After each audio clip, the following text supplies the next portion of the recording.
신문이야기 돌직구쇼에 오신 여러분 반갑습니다. 저는 신문 읽어주는 남자 김진입니다. 마트에서 여성을 납치했고 트렁크에 여성의 사체를 넣었던 김일곤.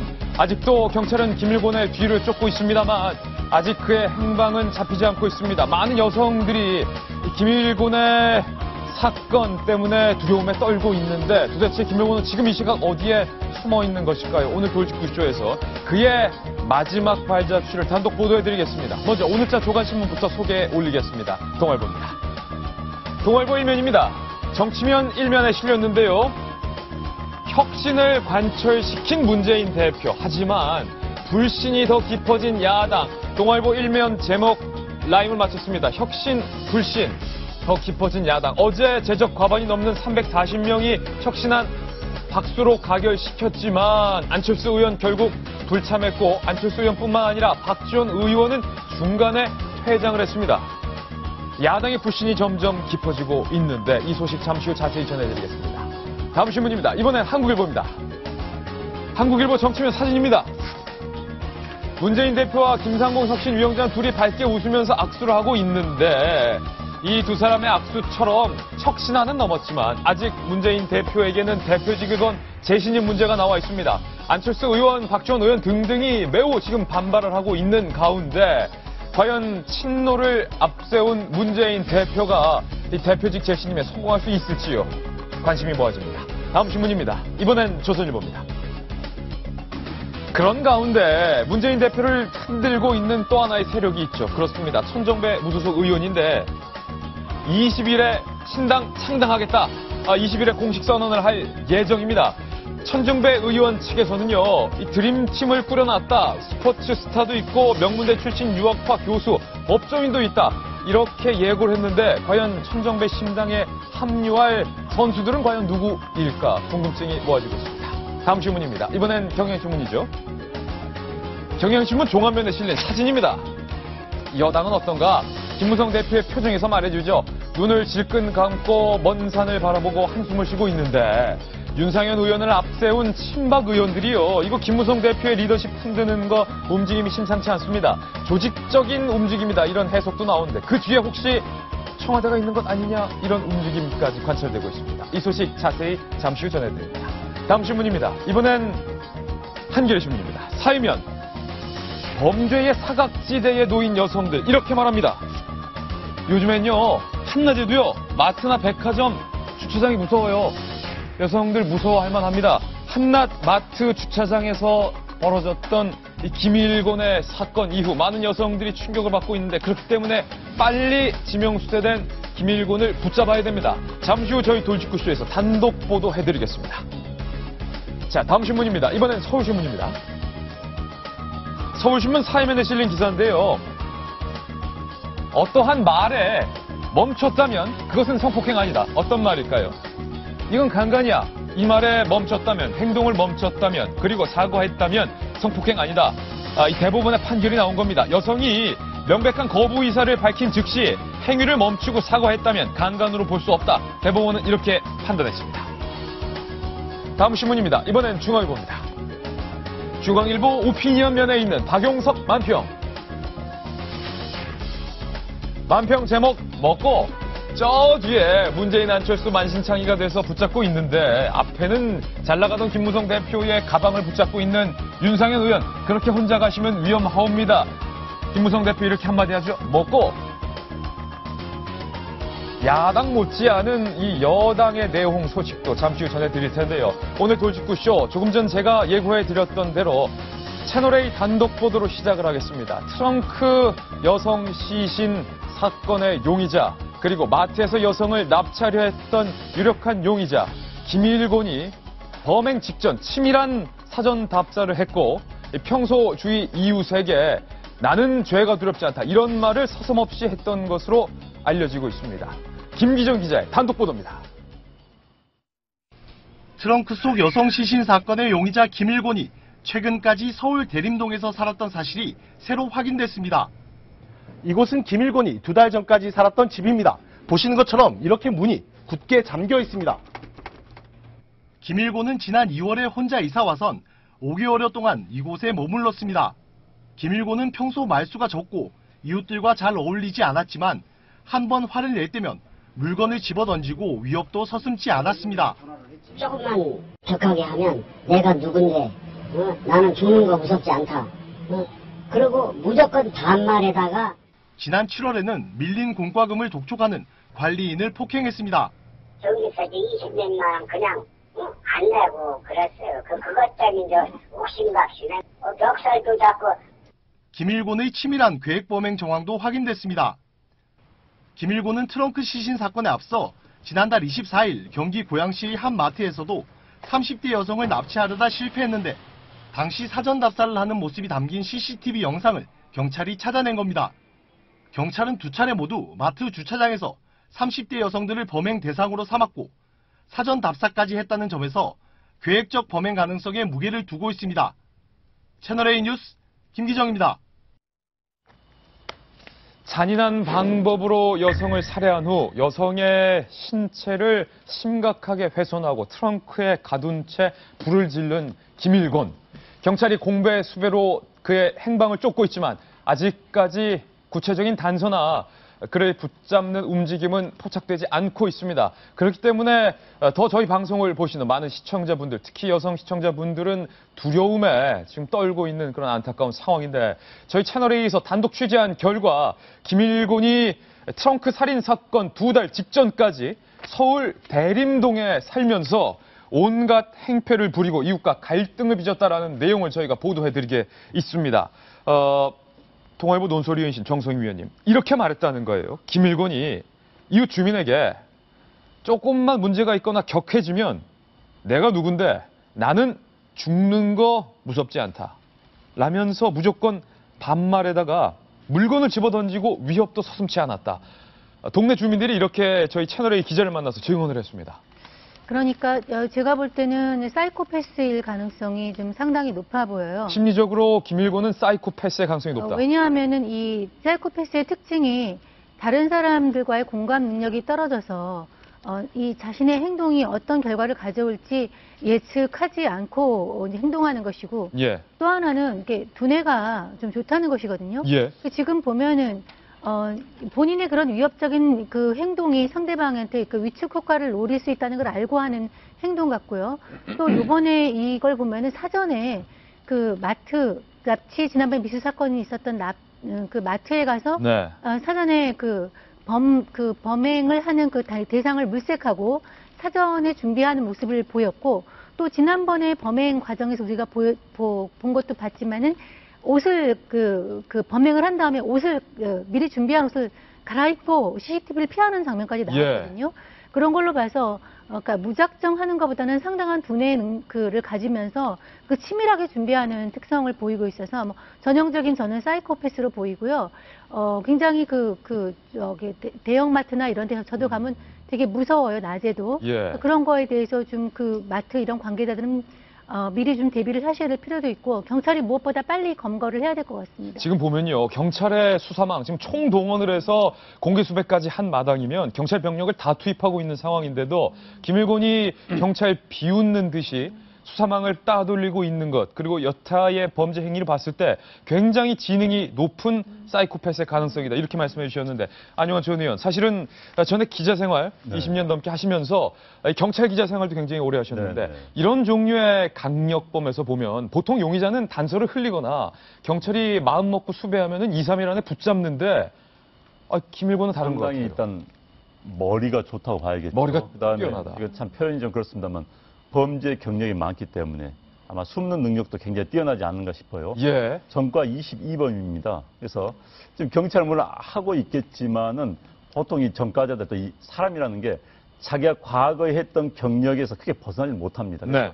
전과 22범의 범죄 행위를 유심히 분석하다 보면은 현재부터 앞으로의 이 사람의 행태 또 범죄 가능성의 방법 등을 예측이 가능합니다. 프로파일러들이 보통 그런 걸 다 예측하는 그렇죠. 거죠. 그래서 한번 해봐야 될 것 같고요. 지금 이제 얼굴에 많이 노출됐습니다.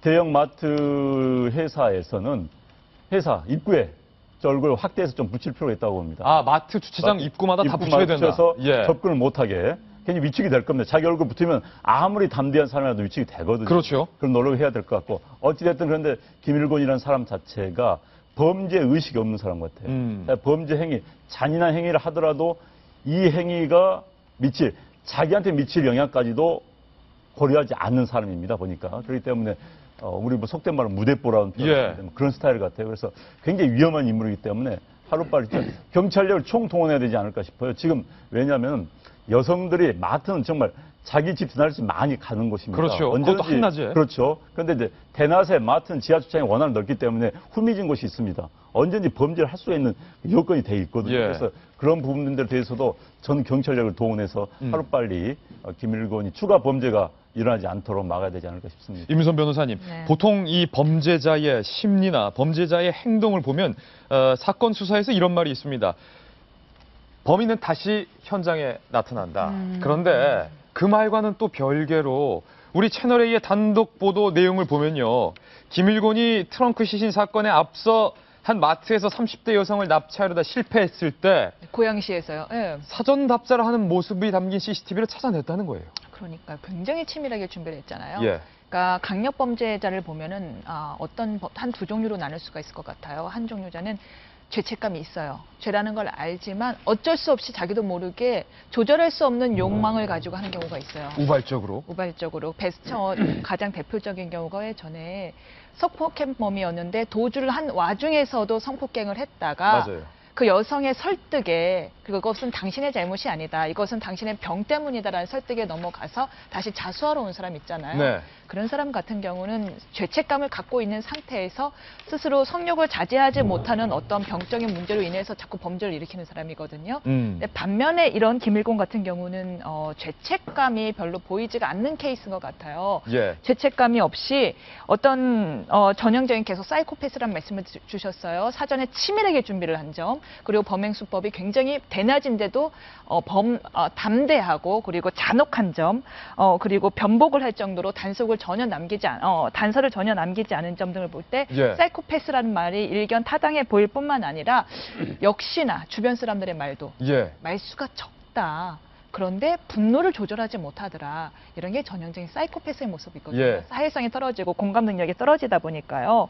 그래서 이 사람은 사이코패스에 가깝다라고 생각이 되고 아마 잡히면은 최소 무기징역을 피하지 못할 걸로 예상이 되는데 저는 예. 뭐 우리나라 형사들 잡는 거 정말 잘하잖아요. 정말 잘 잡죠. 전에 그 김형식 시의원 사건 때 매미씨 예. 중국으로 도망가는데도 찾아내지 않았습니까? 저는 우리나라 형사들이 곧 찾아낼 거라고 믿습니다. 예, 그런데 박윤진 전 대변인. 네. 사실은 두 사건이 다른 사건이에요. 트렁크 시신 사건, 그리고 마트에서 여성을 납치하려다 실패한 사건. 그런데 뒤늦게 경찰이 살펴보니 두 사람의 범인은 같은 사람이었더라. 김일곤이었더라. 이걸 늦게 발견을 했는데 이번에 범죄도 말입니다.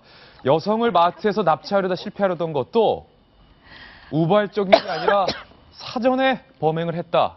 치밀하게 계획했다. 이게 지금 뒤늦게 드러나고 있어요. 경찰보다 몇 단계 앞서가는 것 같아요. 처음에 트렁크에서 여성 시신이 훼손된 시신이 발견됐다고 그랬을 때 이거 아는 관계였겠구나.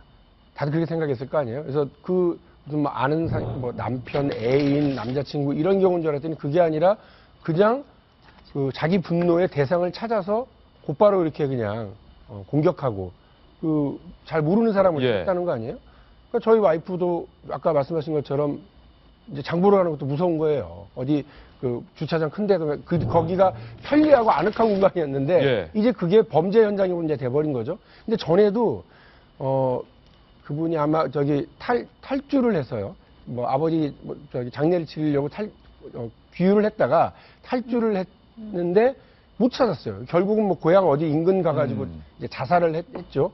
그때도 뭐냐면 지금도 CCTV로 확인하는 건 쫓아가는 거예요. 뒤늦게 알아내는 거죠. 어디로 움직일지, 그리고 현재 어디 있는지는 모릅니다. 근데 그때 왜 그랬냐면 전화기 없죠? 카드 안 쓰죠?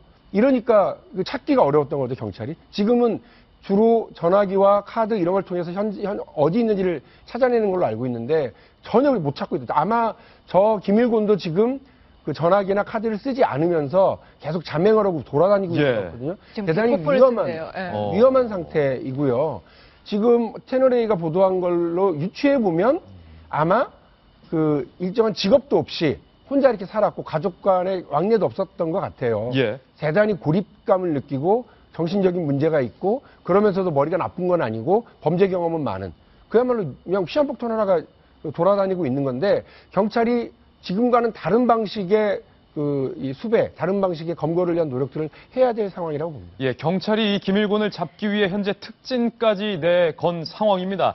정말 경찰도 명운을 걸고 김일곤의 행방을 뒤쫓고 있는데 아직까지 잡히지 않는 건데 관련해서 오늘 저희 동아일보에 한 가지 뉴스가 실려서 소개를 해드려야겠습니다. 이런 강력범죄들을 해결하고 강력범인들을 검거하는 이른바 강력계 형사들 참으로 든든한 시민의 지팡이다 이렇게 할 수 있는데 인력 부족에 강력계 형사들마다 요즘에 구인 공고를 다 내걸고 있는 상황이라고 합니다. 그래서 못 잡는 걸까요? 안용원 전 의원, 형사님 모십니다. 네. 이게 웬 말입니까? 저도 아니 이런 이야기는 들었지만 이렇게 심각할 줄은 몰랐어요. 예. 우리나라가 범죄 검거율이 굉장히 높은 나라입니다. 물론 우리나라 그 뛰어난 형사님들의 능력 때문에 하는데 그런 형사님들 이제 형사 안 하겠다는 거 아닙니까? 서울에 이제 한 경찰서 같은 경우는 2월과 7월에 인사철이 있습니다. 그런데 이제 부서 형사과 직원이 한 60명 되는데 절반 정도가 몽땅 나가겠다. 그런데 문제는 들어오겠다는 사람이 없는 거예요. 그러니까 부서장 입장에서 굉장히 깝깝한 겁니다. 그러다 보니까는 형사과의 강력계장, 팀장들은 인사 때마다 발벗고 형사들 모으기 위해서 돌아다니는 겁니다. 오겠다는 사람 없으니까 이게 지금 아주 일반화된 상황이 돼버린 겁니다. 또 어느 경찰서는 인사철마다 형사과장이 사유서 쓰는 게 일이라는 거예요. 사유서요? 사유서. 왜냐?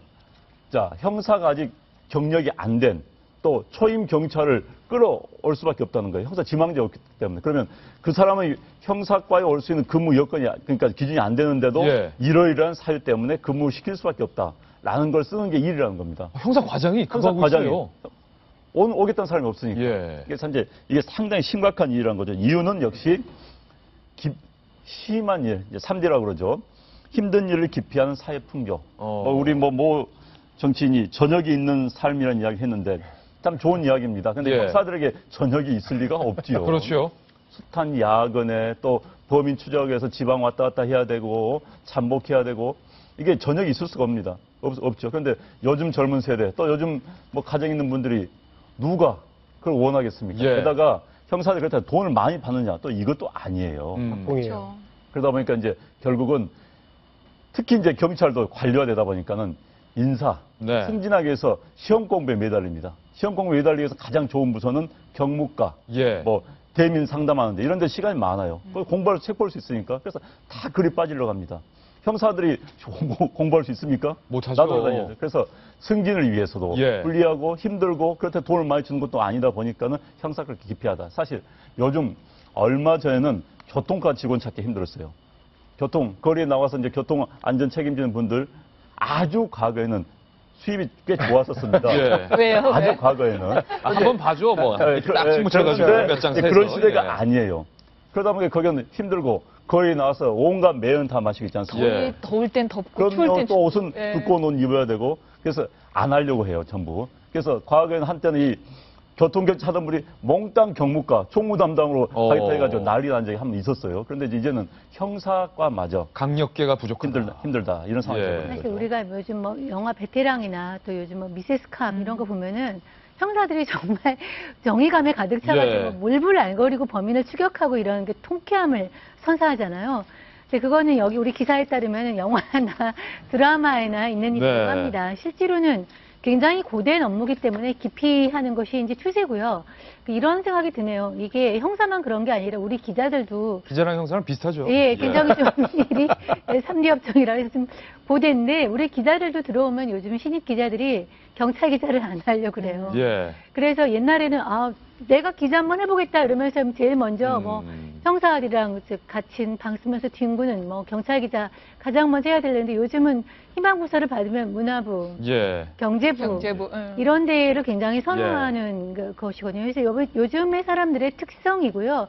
그래서 이런 거를 타개하기 위해서는 정말 이렇게 힘든 힘들고 고된 업무를 하는 거에 대해서 그 파격적인 지원이나 인센티브가 있어야 됩니다. 이거를 언제든지 정의감이나 넌 희생해 이런 식으로 할 수 없는 시대고요. 아마 여러분들이 다 공감하실 거라서 파격적인 인사 유인책이나 이런 것이 나와야 될 것 같습니다. 네, 저녁이 있는 삶을 경찰들이 원한다. 저녁이 있는 삶을 외쳤던 분은 지금 강진에 계셔서 저녁이 있는 삶을 누리고 계신데 어쨌든 다시 돌아가서 김일곤을 주변에 보신 분은 가까운 경찰서나 112로 긴급 제보를 해주시기를 다시 한번 부탁드립니다. 이제 저희가 만든 본격적인 돌직구 신문을 소개해드리겠습니다. 첫 소식 함께 보시죠. 새정치민주연합 혁신안은 통과됐지만 문재인 대표에게는 아직 산 넘어 산입니다. 조용민 기자가 취재했습니다. 새정치연합은 중앙위원회를 열어 최고위 폐지와 모바일 투표를 바탕으로 100% 시민 공천을 하는 내용의 이른바 혁신안을 통과시켰습니다. 중앙위는 오후 2시 시작됐습니다. 전체 중앙위원은 576명, 의결 정족수는 과반인 289명.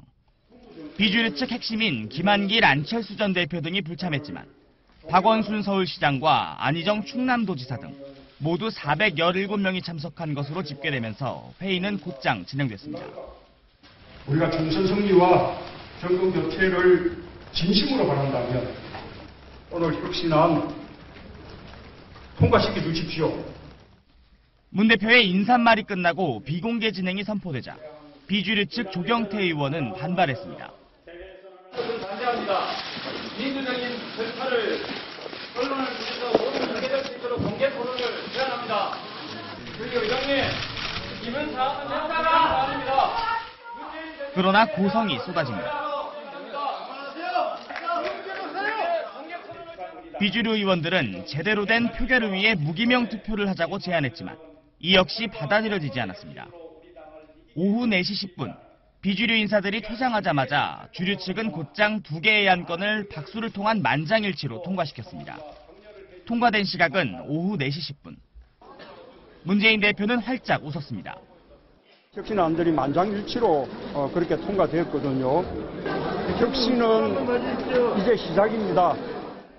재신임 1차 관문인 혁신안이 통과됐지만 반대 진영 인사들의 불참과 반대 속에 이뤄진 것이어서 반쪽 승리란 지적이 나옵니다. 채널A 뉴스 조영민입니다.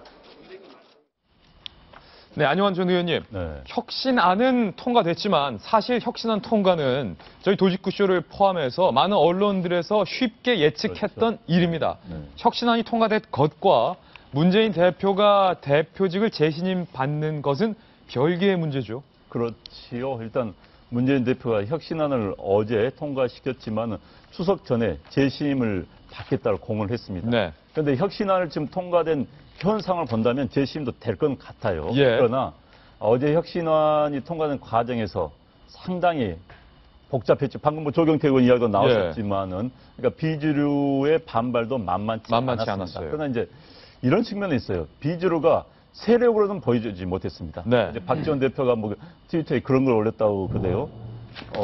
주류는 정말 밀어붙였지만은 예. 비주류는 초라했다.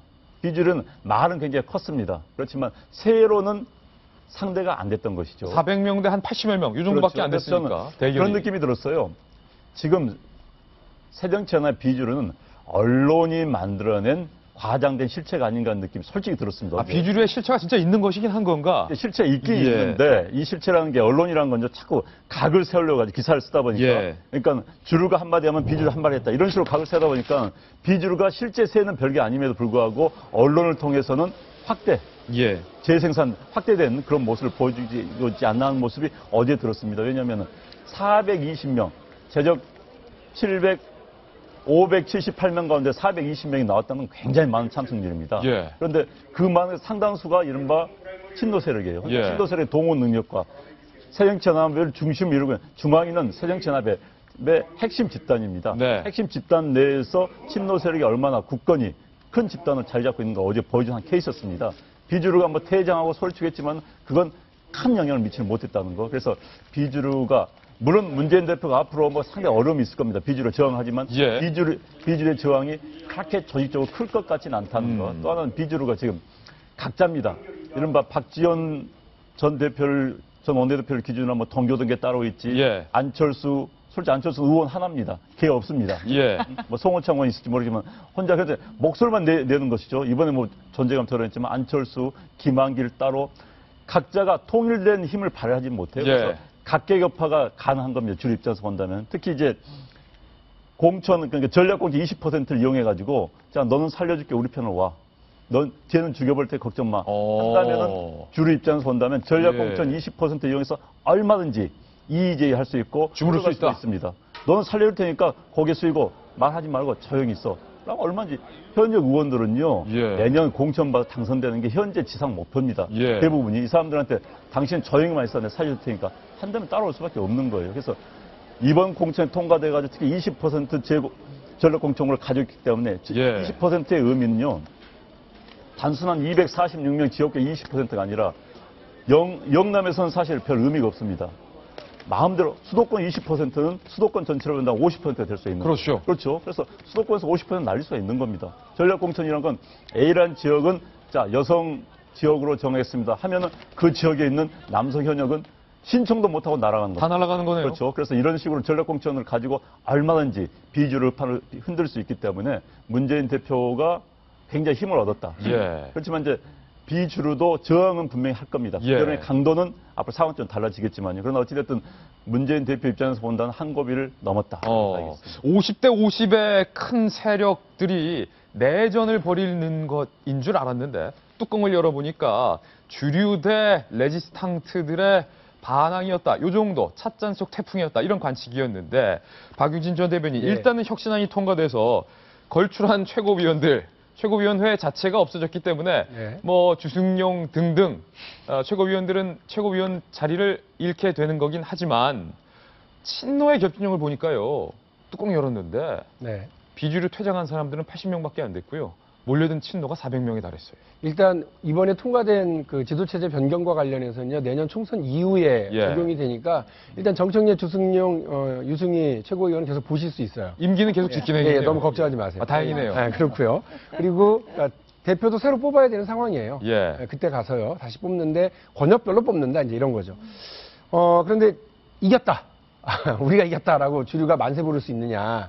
거기에 대해서 한겨레 신문이 되게 중요한 얘기를 했는데요. 제목은 한겨레 사설에서 혁신안 통과 뒤 더욱 중요해진 제2의 혁신운동. 그래서 잘해봐라 이런 얘기긴 합니다만 아전인수하지 말아요.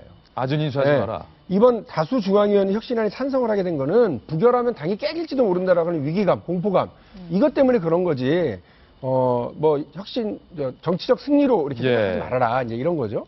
그러니까 오히려 지금 남은 건 뭐냐면 법적으로 절차적으로는 이른바 주류가 주도하는 혁신안이 통과돼서 대표의 지도력에 힘을 실렸다라고 얘기할 수 있습니다만 정치적으로는 많은 과제를 남겼다, 부담만 네. 남겼다라고도 얘기할 수 있습니다. 저 그 점잖고 얌전하고 착하기로 유명한 최원식 의원이 혁신이 유신됐다 이런 무서운 말까지 해버렸잖아요. 예. 그래서 그런 상황으로까지 비주류의 반발이 커져 있는 상태라서 반쪽뿐인 승리다. 예, 문재인 대표가 혁신이 이제 시작이다. 그 말씀이 맞습니다. 예. 이제부터 시작해야 되는데 그 혁신은 총선 승리를 위한 혁신이어야 되지 당권을 더 강하게 가꾸기 위한 승리는 아니어야잖아요. 예. 그래서 총선 승리를 위한 혁신이라고 한다면 더 많이 단결하고 더 많이 통합해야 되는데 그 대상이 비주류인 네. 겁니다. 그래서 문재인 대표의 과제는 정치적 과제는 더 커졌다 이렇게 생각합니다. 상당히 재밌는 부분을 두 분이 지적해 주셨는데 쪽수는 친노가 훨씬 많았다. 하지만 이른바 개인기가 뛰어난 스타 플레이어들은 또 비주류에 장뜩 모여 있습니다. 비주류들 어제 퇴장을 하거나 아예 참석을 하지 않았습니다. 불참을 선택했는데 어제 혁신안 통과된 것에 대해서 이렇게 비판했습니다. 비노의 변, 비노의 왈 이렇게 말했습니다. 먼저 최원식 의원, 방금 박용진 전 대변인이 말했듯이 상당히 센 말했어요. 요즘 민주당에서 자꾸 유신이라는 단어가 계속 나오는 게 심심치 않습니다. 최원식 의원, 혁신이 아니라 유신됐다. 이분 라인 맞췄어요. 혁신 유신됐다. 사실은 이종걸 원내대표가 문재인 대표 재신임 받겠다는 것처럼 재신임이라는 말은 유신에서 쓰는 말이지 이것 때문에 사단이 나고 뒤집어졌었는데 최현식 의원이 그 유신이라는 단어를 또 끄집어낸 거예요. 그런데 공교롭게 최현식 의원과 이종걸 원내대표 둘이 친한데 어쨌든 혁신이 유신됐다. 박지원 의원은요 어제 중앙위 참석은 했습니다. 그런데 무기명이 아니라 기명으로 기립하고 박수갈채 치려고 하니까 일어나서 나가버렸어요. 이렇게 말했습니다. 이 주류가 몰아쳤다. 이런 법이 어딨냐. 토론도 없이 주류가 몰아치는 것은 민주주의적인 방법이 아니다. 라고 비판했고요. 그렇다면 안철수 의원은 어떻게 했을까요? 안철수 의원은 아예 참석을 하지도 않았습니다. 안철수 의원과 문재인 대표의 간의 이 간극이 점점 더 커지고 있는 거 아닌가 이런 생각이 드는데 대표 진퇴로 변질됐다. 이게 어디 혁신안 통과가 주된 안건이냐. 대표의 재신임 문제로 변질됐다. 문 대표가 강행하는 것이 유감이다. 혁신 토론회를 따로 열 것이다. 안철수 의원 또 토론회, 콘서트 이런 거 좋아하잖아요. 조경태 의원 이렇게 말했습니다. 어제 일어나서 이런 법이 어디 있습니까? 강하게 문재인 대표를 향해서 항의했지만 주변에서 부산 사투리로 앉아 이런 비판을 얻었는데 조경태 의원 혁신이 아닌 헌신안을 혁신안으로 위장했다. 혁신이가 혁신 대상 물러나라. 조 의원들 라인 맞췄어요. 혁신이 아닌 헌신안을 혁신안으로 위장했다. 물러나라. 강하게 반발했고요.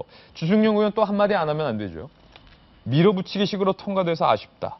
제왕적 총재의 부활이다. 아까 유신 나왔다면 지금은 삼김시대 얘기 나왔어요. 제왕적 총재의 부활이다. 정성희 위원님.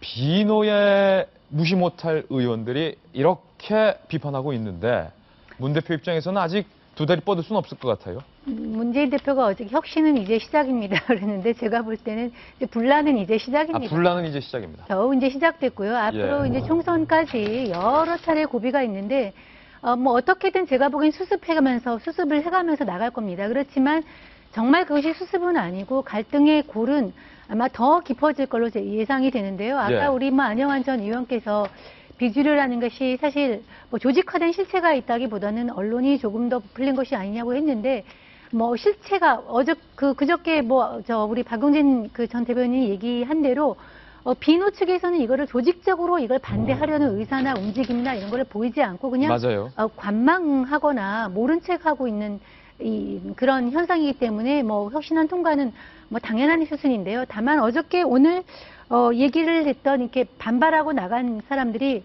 가벼운 인물들은 아닙니다. 아닙니다. 예, 가벼운 인물들이 아니고 지금 소개하신 분들 말고도 뭐 박영선 의원 같은 경우 뒤늦게 와가지고 잠깐 보다가 자리를 떠났고요. 뭐 안철수 의원 말한 대로 오지 않았고 또 이제 저 의미 있는 그 모임이 민주당 집권을 위한 모임이라고 민진모라고 개혁적인 성향을 가진 의원들 모임이 있습니다.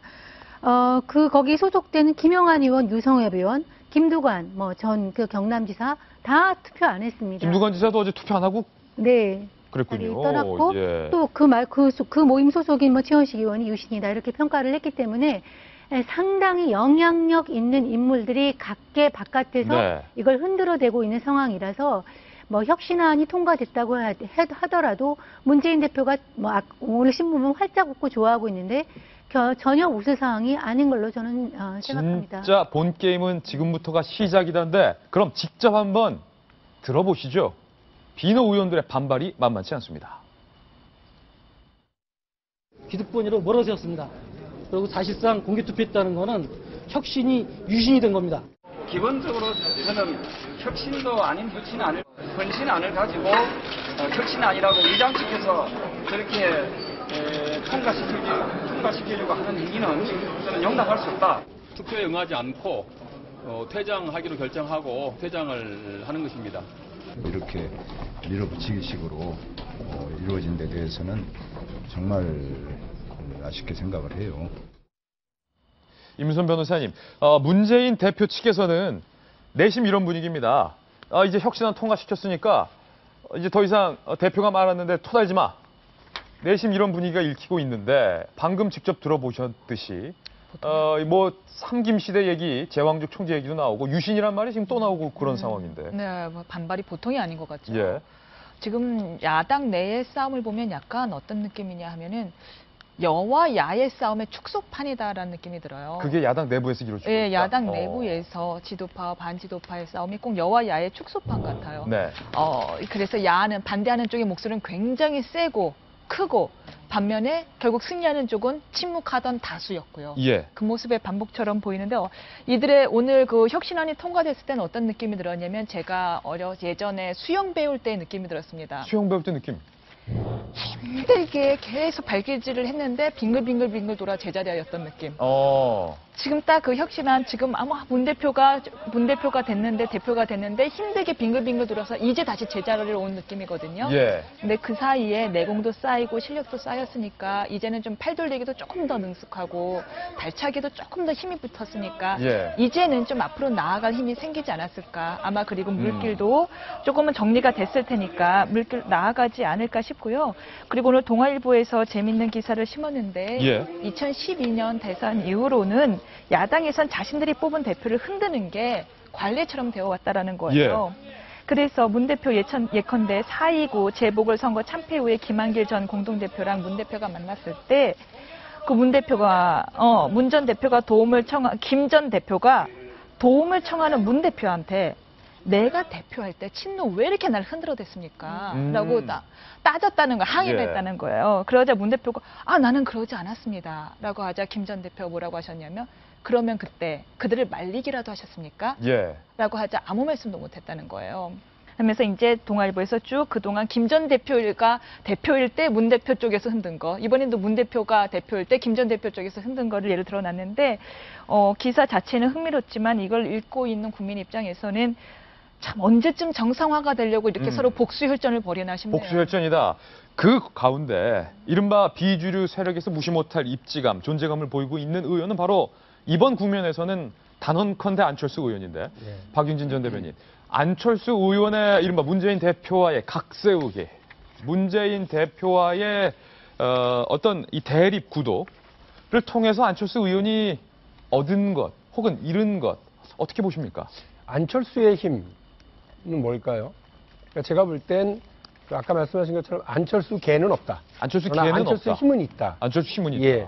지금 당의 지지율은 20% 초반대에 머물러 있습니다. 네. 지지부진합니다. 새정치민주연합의 당 지지율은 새누리당의 절반이다. 네. 이런 상황이 고착되어 있는데요. 여기서 만일에 안철수 의원이 탈당이라도 해버리면 아무리 좋은 혁신안이 통과가 돼도 그거 가지고는 총선을 이길 수가 없습니다. 아마 20%대 당 지지율이 붕괴될 수도 있죠. 그래서 문재인 대표가요, 이전에 그 다른 비주류 의원들이 막 문제 제기하고 나 탈당할까, 나 보따리 이미 쌌어, 왜 안 말려, 뭐 이러고 있는 상황에도 불구하고 별로 말리는 상황이 아니었어요. 나가겠다고 지금 선언해 놓은 분들 많잖아요. 날짜 고르고 있는 분들. 그런 분들에 대해서는 아무런 반응을 보이지 않다가 안철수 의원이 혁신을 실패했습니다. 그리고 차근차근히 이렇게 그 비판의 강도를 높여오니까 거기에는 바로 반응을 했습니다. 혁신이 실패했습니다라고 열흘도 안 된 사이에 어쨌든 두 분 간의 편지도 오고 가고 만난 거죠. 만나서 1시간 20분 동안 흉금없는 대화를 나눴다고 서로가 평가하는 그런 대화를 나눴고요.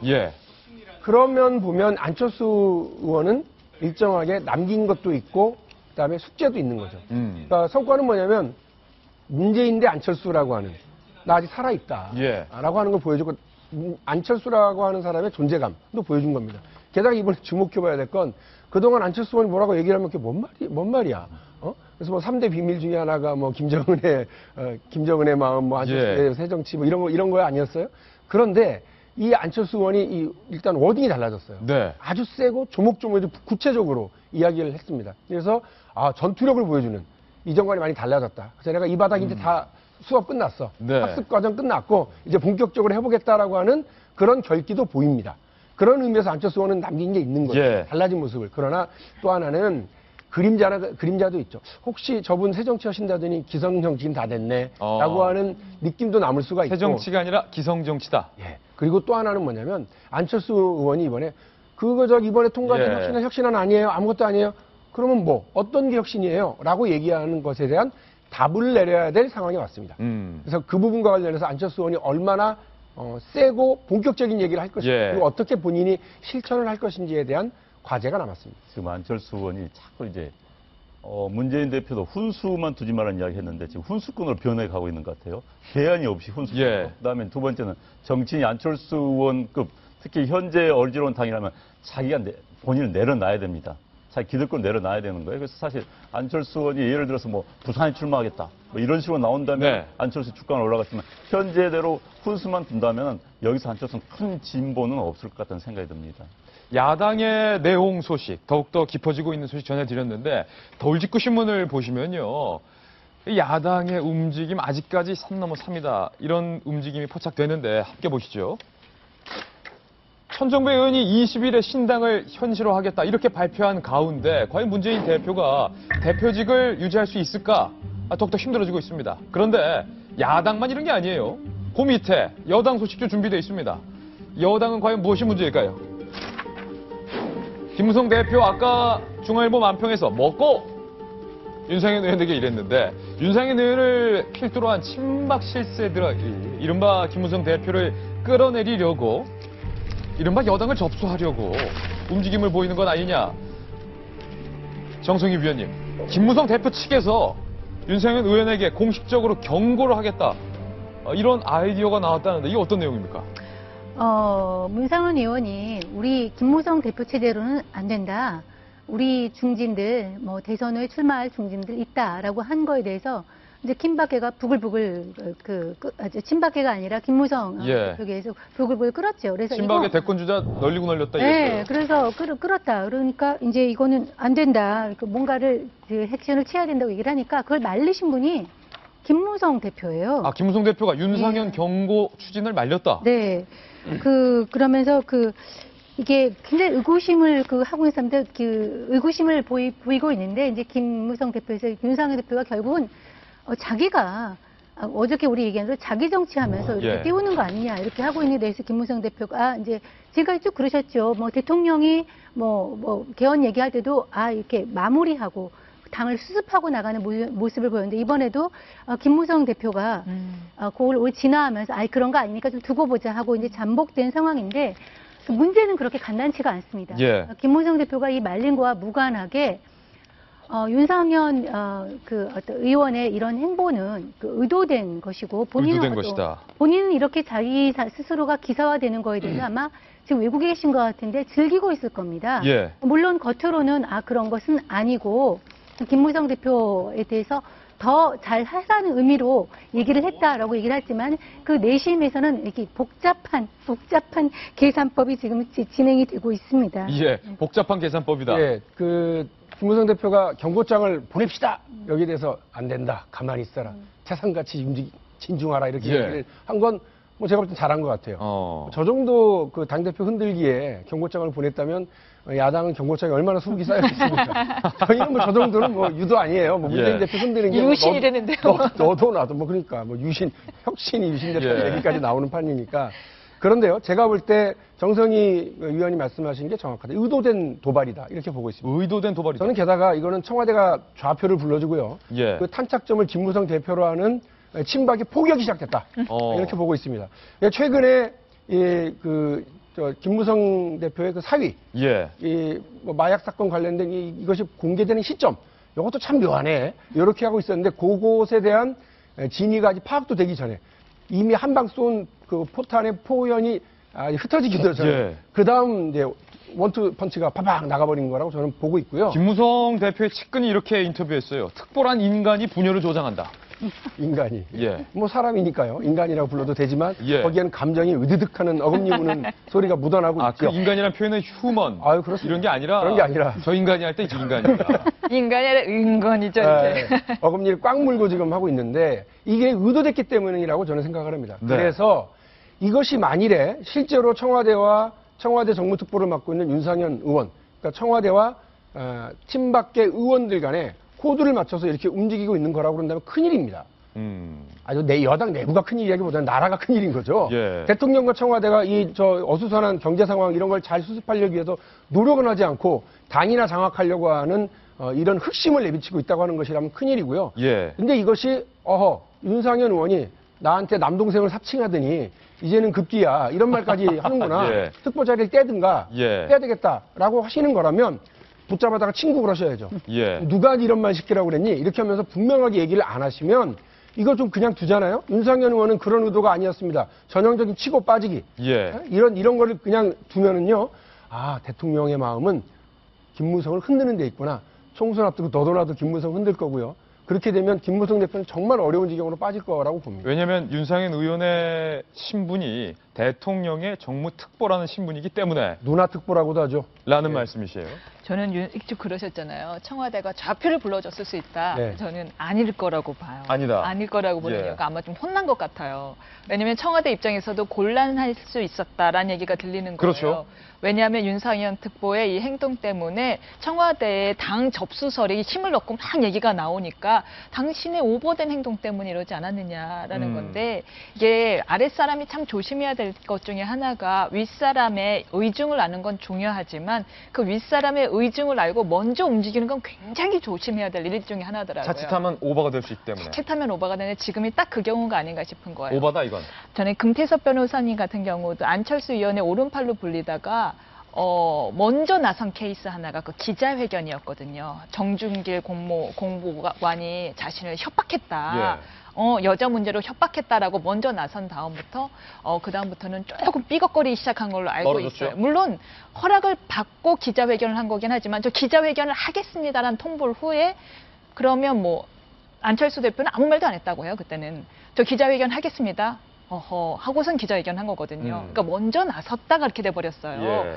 지금도 윤상현 특보가 먼저 나섰고 박 대통령 성격 이걸 별로 좋아하지 않았고 그 기류를 읽은 윤상현 특보가 에이쿠야 그래서 기자들한테 국감 중에 잽쓰게 문자를 보내서 뭐라고 문자 보냈어요? 뭐라고 문자 보냈냐? 이거는 우리 후보군을 다원화시키자는 얘기고요. 예. 김무성 대선 후보 불가로는 절대 아니다. 어떻게 마약 사위 사건을 김무성 후보랑 연관을 시키냐? 우리나라가 연좌제도 아니고 하는 걸 보니까 혼쭐이 났구나. 왜 혼쭐 오버했냐 싶어요. 그래서 오늘 동아일보 사설에 상당히 흥미로운 내용이 실렸는데 정성희 위원님, 동아일보 사설 제목이 이렇습니다. 윤상현 정무특보의 친박 후보론이 대통령 의중인가? 그렇습니다. 그러니까 이 화살이 청와대로 날아가고 대통령을 향해서 날아가고 있는 데에 대해서 청와대가 이제 분개를 하는 거고 국민들은 당연히 그런 식으로 의혹을 가질 수밖에 없습니다. 왜냐하면 여기 우리 사설 조금 읽어볼게요. 예. 대통령의 복심으로 불리는 정무특보라는 점에서 그의 발언은 개인적 견해가 아니라 대통령의 의중으로 해석이 될 수 있다. 정무특보니까. 예. 그런데 지금 이제 임기 후반기를 돌아서 대통령이 안 그래도 국정 장악력이 떨어질 수 있다는 우려가 있고 대통령이 이제 선포한 하겠다고 안수한 4대 개혁을 하기 위한 첩첩 상중의 그 어떤 과제가 있는데 예. 이 당 일각에서는 그거와는 전혀 무관하게 우리 김무성 대표 체제로 안 돼라고 얘기를 하면은 이거 대통령이 제대로 지금 국정 장악하고 하는 거냐 하는 오해가 그런 의견이 나올 수 있고요. 그러니까 당연히 이 공격은 대통령 우리 오늘 동아일보 사설을 시작했지만 대통령 의중인지 대통령이 밝히시라 이런 얘기가 나오는 거거든요. 예. 그러니까 대통령이나 청와대 측에서는 이 부분이 살짝 부담스러울 수 있고요. 만약에 이런 거에서 오해를 사고 싶지 않으면 윤상현 특보 그 의원 같은 경우는 특보직을 내려놔야 될 것 같고 대통령이 좀 더 불쾌하다고 생각하면은 잘라야죠. 잘라야 돼요. 예. 정치권에는 많은 음모론이 오고 갑니다. 그런데 음모론을 이야기하면 그 사람 굉장히 머리가 좋은 것처럼 보입니다. 네. 많이 고민한 것처럼 보입니다. 예. 많은 정보를 가지고 있는 것처럼 보입니다. 예. 근데 음모론을 말하면 멋있게 보여요. 그렇기 때문에 또 기자들도 그런 음모론에 솔깃합니다. 음모론을 써야지 기사가 재밌게 읽히니까. 예. 그렇지만 상당수의 음모론은 실체가 없는 경우가 굉장히 많습니다. 네. 우연을 나열하다 보니까 그냥 음모가 되는 것처럼 그런 경우가 굉장히 많아요. 근데 이번 경우도 저는 윤상현 의원의 기본적인 노이즈 마케팅이 컸다고 봅니다. 개인의 노이즈 마케팅이다. 그럼으로써 이제 본인은 벌써 그림에서 화면에서도 김무성, 윤상현을 동화면을 놓지 않습니까? 예. 본인은 엄청나게 이번에 업그레이드가 된 것이죠. 그렇죠. 언론 인상에 본다. 대표급이 됐어요. 그러니까요. 마치 또 친박 진영의 대표 주자인 것처럼 보이고 그래서 저는 박근혜 대통령, 제가 알고 있는 박근혜 대통령은 이렇게 뒤를 누구를 보내거나 야, 너 한 대 쳐라. 그리고 이거 흔들자. 이런 분이 아니에요. 예. 그 다음에 지금 방금 정 의원께서 말씀해 주신 것처럼 지금 국정이 하고 할 일이 엄청나게 많습니다. 그 일의 대부분은 당의 지원을 받아야 됩니다. 김무성 대표의 지원을 받아야 될 일인데 지금 김무성 대표 흔들어가지고 노동개혁, 사대개혁 어떻게 합니까? 예. 할 수가 없는 거예요. 그런데 이제 윤상현 의원의, 물론 윤상현 의원과 몇몇이 그런 이야기 했는지 잘 모르겠습니다. 그러나 전체적인 청와대 분위기는 제가 알기로는 전혀 아니고요. 예. 윤상현 개인적인 어떤 당 입장에서 본다면 일타일 수도 있는 거고, 그 다음에 또 하나는 친박이라는 세력이 아까 제가 언론하고 좀 틀립니다. 언론에서는 인터뷰한 사람 인터뷰에 가서 자꾸 각을 수준을 맞추려고 그래요. 그래야지 재미가 있으니까. 예. 그렇지만 친박이든지 아까는 새정치연합 내 비노의 세력도 언론만큼 그렇게 크지가 않습니다. 언론 네. 보는 것만큼. 그건 제가 정치가 있는 제 입장에서 분명히 말씀드리겠습니다. 안녕한 전 의원은 친박은 아니잖아요. 저는 뭐 친박도 아니고 비박도 아니고요. 예. 현재 당과 별 상관이 없는 그렇죠. 아직 저랑 친해서 전 국회의원이기 때문에. 친돌직구죠. 네, 그렇습니다. 윤상현 의원의 김무성 대표 흔들기는 개인적 일탈, 청와대에서 부담감을 갖고 있는 사안. 윤상현 의원이 그래서 말을 슬쩍 꼬리를 내리는 그런 모습까지 저희가 전해드렸습니다. 어제요, 이 서초역 지하철역에요, 한 변호사의 변호사 사무실 개업 광고가 붙었는데 이게 SNS를 타고 전파되면서 시끌시끌합니다. 도대체 어떤 변호사, 누구의 광고가 어떻게 실렸길래 이렇게 시끄러운 반응이 나오고 있을까 궁금하시죠? 그래서 서초역에서 그 포스터 그대로 저희가 옮겨왔습니다. 만나보시죠. 저는 이런 변호사 사무실 개업 포스터 광고는 처음 봤습니다. 너 고소! 강은숙 변호사 사무실 02 어쩌고저쩌고 저쩌고저쩌고 어쩌고저쩌고. 정말로 서초역에 이렇게 광고가 되어 있는 그런 모습입니다. 너 고소. 강은숙 변호사가 이 지난 국회의원 시절일 때, 전 국회의원일 때 아마 국정감사 기간이었던 것 같아요. 야당에 아까 나왔던 조경태 의원과 삿대질을 하면서 설전을 주고받았던 그때 사진을 딱 하니 걸고 너 고소! 고소가 또 강은숙 변호사 약간 트레이드마크처럼 돼버렸는데 박용진 전 대변인 이거 정말로 강용석 변호사의 사무실에서 내건 포스터입니까? 아니면은 누군가가 이렇게 좀 희화하려고 내건 겁니까? 본인이 직접 문구와 사진을 골랐답니다. 아, 그렇습니까? 대단한 분입니다. 예. 잘 나가던 국회의원에서 여기 여성 아나운서들 성희롱 발언으로 한 방에 추락하시더니 그다음에는 또 잘 나가는 방송인에서 뭐 사진 몇 컷으로 또 한 방에 예. 추락하시더니 이번엔 이제 변호사세요, 저분이. 갖고 계신 건 참 많은 분인데 변호사 사무실 개업 광고를 서초역 지하철 예. 여기다 탁 붙여놨는데 바로 저 사진입니다.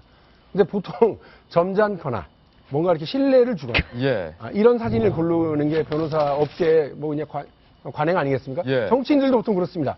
신뢰감을 주고 따뜻한 이미지를 주고 이렇게 해야 예. 뭐가 좀 얻어지죠. 광고라고 하는 건 그런 겁니다. 저 광고는 뭐죠? 저 불쾌한 표정, 예. 나를 향해서 손가락질을 하는 저 태도. 저것이 어떤 사람들은 야 멘탈 최강이다. 예. 저분 멘탈 갑이셔. 예. 어쩜 저렇게 아무렇지도 않다는데 저렇게 지내시나 이런 분들도 있고 불쾌해. 예. 나를 향해서 저 표정 저 뭐지? 예. 생각하는 분들도 있대요. 그런데 재밌는 걸 제가 이번에 처음 알았네요. 제가 뭐 우리 이민선 변호사님 계시는데 제가 그냥 변호사 규정만 읽겠습니다. 서울지방 변호사회는 서울지방 변호사회 예 거기에는 광고에 대한 심의위원회가 있대요. 예. 거기에는 뭐냐면 해당 광고가 변호사법에서 규정하는 변호사의 품위를 훼손할 우려가 있는지에 대해서 심의를 할 수가 있답니다. 예. 이게 이제 광고 규정 12조인데 이와 관련해서 심사위원회를 열어서 심의를 하겠답니다. 아, 서울 변호사 협회에서 네. 품위 훼손 여부를 심사하겠다 이렇게 밝힌 거예요. 그래서 여기서 이제 문제가 된다라고 판단이 되면 상임위원회 서울 변호사회 상임위원회 안건으로 상정. 그렇게 되면 강 변호사에게 소명할 기회를 준 뒤 예. 문구 수정, 사진 삭제 또는 교체, 철거 등을 지시할 수 있다. 우와, 이 과정 자체가 강용석 변호사가 노리던 것 같습니다. 아, 그래요? 이 과정에서 계속해서 나는 울어요, 너는 글러요, 뭐 이런 과정 자체가 언론에서 계속 보도할 거 아닙니까? 예. 사실 우리 아침에 회의할 때에도 이걸 우리가 다뤄야 되니?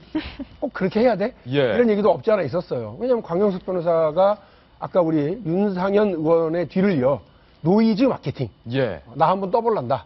이런 의도로 이렇게 했는데 도이즈가 걸려들었나? 뭐 이런 느낌도 없지 않아 있어서요. 예. 어쨌든 이런 과정을 통해서 강용석 변호사는 흠뻑 예. 광고의 효과를 누릴 거는 같습니다. 근데 저 사진이요, 직접 고르고 문구를 했다라기보다는 사실은 인터넷에 계속 돌아다니고 있는 유명한 사진의 문구였어요. 누가 뭐 이렇게 잘못한 행동을 하면은 누가 이렇게 네티즌들이 댓글로 너 고소하면서 저 사진을 올려놨었거든요. 예. 근데 이제 그게 되게 마음에 드셨나 봐요. 저 사진이 마음에 들었다. 네, 저 사진이 마음에 들었는지 예. 지금 블로그 활동을 열심히 하시는데 블로그 활동의 대문 사진도 저거예요. 아, 그렇습니까? 이제 그게 이제 두 가지 의미를 갖고 있지 않나요? 있거든요. 왜냐 뭐냐 하면은 이제 너 고소하면 좀 우리는 웃길지 모르겠지만 예. 이게 수입에도 도움이 돼요. 저분이 한참 고소를 할 때 약간 고소의 달인 같은 이미지가 형성이 돼서 고소 사건이 그렇게 많이 들어왔었대요. 생활의 달인이 아니라 고소의 달인. 달인처럼 돼서 예. 실제로 수임이 많이 도움이 됐었고 또 저분의 꿈이 결국은 국회의원 입성이잖아요. 예. 저게 국회의원 일대의 모습이기 때문에 아마 이제 그 모습이 스스로 잊고 싶지 않은 거예요. 국회의원으로서의 나의 모습과 그러니까 국회의원이었던 나의 모습과 그리고 고소의 달인인 자신의 모습을 동시에 보여줄 수 있는 사진이기 예. 때문에 되게 좋아하는데 근데 이제 지금 이게 변호사 품위 훼손 여부를 심사할 예정이라고 하잖아요. 근데 저는 개인적으로는 좀 우스운 사진이긴 하지만 변호사 품위가 뭐 대단한 거라고 훼손까지 하나. 변호사 품위 훼손되는 내용이 뭐냐면 변호사 업무에 대해서 거짓을 하거나 예. 거짓 아니잖아요. 아니면 객관적 사실을 과장하거나 아니잖아요. 예. 아니면 타 변호사를 비방하거나 자신을 디스하는 거잖아요. 예. 뭐 이런 거에 해당되지가 않기 때문에 뭐 품위 훼손까지는 될 것 같지 않다. 하여튼 예. 이분은 대단한 방송인이다 싶어요. 예. 근데 서울 변회가 네. 정말로 이례적으로 재빠르게 지금 심의에 들어갔어요. 저 광고는 품위를 훼손하지 않는다는 판단할 수 있을지 모르지만 저분은 참 많은 변호사들의 품위를 거시기 하지 않나요? 아, 이른바 그 유명 블로거 여성과 네. 아니 그분이 기혼자와 함께 그분이 처음에 홍콩 여행을 가는 강 등. 변호사를 만나게 되는 과정이 의뢰인 아닙니까? 예. 네. 의뢰인가요? 의뢰인이었죠. 그참 정 의원님. 정말 아까 저는 정말 대단히 좀 여기서는 멘탈이 최강이다 그랬는데 좀 솔직하게 얘기하면은 정말 낯이 두껍다라는 생각이 들어요. 이런 사건에 휘말리면 보통 사람들은 이렇게 조용히 자숙하면서 또 저것이 여성과 관련된 문제이기 때문에 뭐 가정사도 여러 가지 있지 않겠습니까? 자숙하면서 조용히 그런 기간을 보내는 것이 보통 사람의 어떤 그런 생활 그럴 것 같아요. 근데 저렇게 자신의 이제 브랜드 이미지를 브랜드 이미지와 이쪽을 갖다가 서투르게 해놓고 하니까 또 이렇게 노이즈 마케팅에 우리가 또 걸려 들어가지고 얘기를 해주고 그러니까 정말 간단한 인물은 아닌 것 같고요. 실제로 저기가 또 우리가 보도가 된 다음에 관광 명소가 돼서 일부러 사람들이 찾아서 옆에서 인증샷을 찍으면서 강용석 변호사가 노린 모든 것은 지금 제대로 이루어지고 있습니다. 그래서 그 블로그에 사진 올리더라고요. 강용석 변호사가 사실은 이번 사건 이후에 블로거를 통해서 또 활발히 활동을 재개했는데 그 블로거도 또 화제가 되고 있다고 해서 한번 저희가 모아봤습니다. 직접 한번 보시죠. 자, 어제 10시, 강용석 그러네요. 블로거에도 저 사진이 있네요. 그 이병헌 씨 모습 올리면서 뭐 영화 포스터도 이렇게 올리는 모습도 있고요. 로봇 연기다. 뭐 그런. 예, 이병헌 씨가 로봇 연기다. 뭐 이런 말을 또 올렸고요. 그리고 지난 8월 6일이죠? 9월 6일입니다. 9월 6일이죠. 강용석 변호사가 저 국회의사당을 찍으면서 평생 국회의원 할 줄 알았죠. 그래서 아침마다 창밖으로 국회의사당을 보면 뿌듯할 걸로 기대했었는데 이런 본인의 어떤 심경을 최근에 표현을 하기도 했는데 안타까운 것은 공인으로서 그리고 한때 국회의원을 했던 분으로서 모르겠습니다. 부적절한 관계가 강용석 변호사의 주장대로 아닐 수도 있습니다만 최소한 국민들을 상대로 홍콩에 같이 가지 않았다.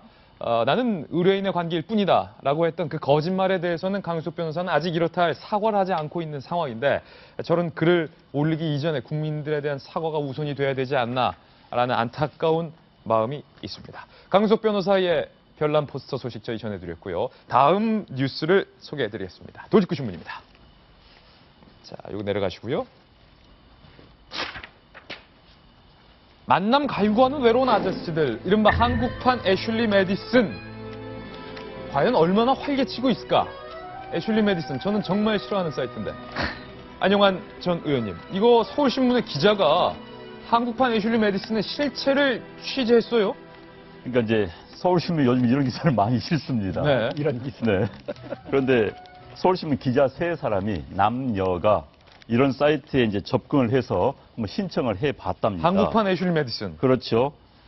한 여자 기자가 유부남을 원한다라고 했더니 정말 2분마다 새 글이 막 올라오더라는 거예요. 그래서 이제 즉시 한 40명이 와서 자기들끼리 경쟁을 하더랍니다. 네. 그래서 이제 그 한 유부남은 자기는 여러 여자들 다 만나봤는데 부인은 모르더라 이런 자신감 있게 하면서 내 근무 시간 중에만 연락을 해라 이런 식으로 수치까지 알려주더라는 겁니다. 또 한 남자 기자가 또 올렸대요. 한 여자 공무원이라는 밝힌 30대 후반 여자가 만나서 자, 나는 가정을 지키고 싶다. 네. 그러면서 기혼자를 만나고 싶다. 아니 무슨 말이에요? 가정을 지키고 싶다면서. 기혼자를 만나고 싶다. 왜 그러냐니까 과거에 미혼자를 만났더니 너무 심하게 덤벼들어서 힘들었다. 한 여자가 그러더란 겁니다. 그래서 지금 이제 이 사이트를 운영한 사람의 이야기는 아주 당당하게 그런 이야기 하더라는 거예요. 성인 나이트만 가도 기혼자 만남이 많은데 다를 게 뭐가 있느냐? 누군가 시작할 일을 먼저 했을 뿐이다. 국내 서비스가 없다면 아마 애슐리 메디슨 등을 통해서 상당한 외화가 해외로 나갔을 것이다. 라면서 외화벌이까지 합리화했다는 겁니다. 그래서 이제 이 기자들의 결론은 이게 거의 한국 사회에서 일반화돼 있더라. 뭐 우리가 애슐리 메디슨 욕을 하고 있지만 한국에서 이런 류의 사이트가 성행을 하고 있다. 이것을 본인들의 체험담을 통해서 기사를 쓰고 있습니다. 근데 기자들도 힘들겠어 이런 거 기획하려면. 아니 기자들은 정말로 애쓴 건데 제가 그래서 자꾸 간통죄 얘기를 제가 하는데 간통죄가 있어도 말입니다. 이랬을 텐데 없으니까 이게 더 활기치는 거 아니에요, 정 의원님? 저는 어저께도 얘기했지만 간통죄가 없어진다고 해서 이런 현상이 뭐 대놓고 이렇게 할 것 같지는 않고요. 지금 아까 한국판 애슐리 메디슨이라고 했는데 이거는 이제 애슐리 메디슨은 아니고 유사한 사이트가 굉장히 많답니다. 기사에 따르면 10몇 개가 되고요. 그중에 몇 군데를 이제 현장에서 기자가 직접 접속을 해본 건데 외국에서도 어떤 기자가 애슐리 메디슨에 접속했던 거 가지고서 기사를 쓴 거를 아마 모방을 해서 이렇게 한 것 같습니다. 근데 제가 아까 어떤 뭐 여성 공무원이 나왔다고 하는데 사실은 못 믿겠고요. 이 사이트 뭐 기혼자의 어떤 만남을 주선한다고 하지만 사실은 여기 접속한 사람이 대부분이 전업적인 성매매 여성이라고 합니다. 아, 그렇군요. 예, 여기 보면은 기사를 보면은 뭐 자기는 장기 관계만 원한다. 그다음에 그다음에 그 여성들이 아주 노골적으로 자기 신체나 이런 뭐 포즈를 이렇게 한 사진을 적극적으로 보내면서 또 실제로 만나봤더니 기혼자도 아니고 아무리 짙은 화장으로 감췄지만 20대 초반인 걸로 보이고 거의 다 선수들이다. 그러니까 애슐리 메디슨에도 여성 회원들은 거의 다 가짜라고 하지 않습니까? 이 사이트에서도 뭐 외로움을 타는 남자들이 접속을 하지만 상대 여성은 거의 성매매 여성이라고 보면 될 것 같고요. 결국 남자들이 좀 문제네요. 기혼자 남자들이. 뭐 남녀가 다 여기 보면 문제는 있는 것 같지만 어쨌든 이런 것의 배출구가 우리 사회가 필요하다는 걸 지지하는 건 아니고 그런 어떤 필요성 때문에 이런 사이트가 활개를 치는 것 같습니다. 네, 간통죄 폐지 후에 이런 게 생긴 건 아니고요. 이제 프레임만 바뀌었을 뿐이지 간통죄 폐지 전에도 이런 사이트가 엄청 많았고 그랬어요. 그때마다 나오는 이렇게 팝업이 뜹니다. 팝업이 떠라고 뭐라고 뜨냐? 조건 만남이라고 뜹니다. 조건 만남 떠갖고는 바로 이제 누가 검색하다가 문제가 됐던 그 용어 조건 만남에 그렇죠. 조건 만남이 딱 뜨고 나서 자기 프로필 다 보내는 사람들이 거의 다 성매매 여성들이었는데요. 간통죄 폐지 후에 상황만은 사실은 아닙니다. 전혀.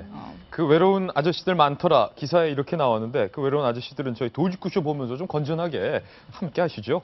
광고 보고 휘날레 기사로 인사드립니다. 잠깐만요.